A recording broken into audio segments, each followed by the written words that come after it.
Hi guys! So, SpongeBob collector ako at the same time teacher ako dahil umu-order ako ng mga parcel na ballpen sa Shopee kahit hindi ko naman talaga lahat kailangan.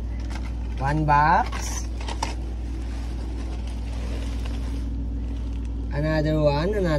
Lahat yung SpongeBob. At SpongeBob. SpongeBob collector ako at the same time teacher ako dahil bumibili ako ng maraming ballpen para ibigay lang sa mga estudyante ko. SpongeBob collector ako at the same time teacher ako dahil bumibili ako ng maraming ballpen sa Shopee kahit hindi naman sumusulat. Okay. SpongeBob collector ako at the same time teacher ako dahil iniingatan ko yung mga ballpen na binili ko na hindi malaglag kasi mawawala na ng tinta. So,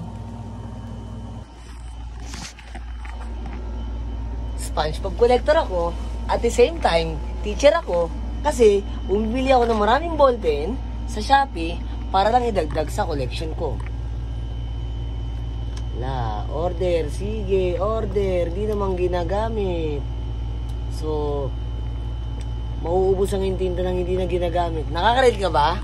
So, if nag-enjoy ka sa video ko ngayon, huwag mo nang kalimutang i-follow yung TikTok account ko at SirPM or sponge.boy.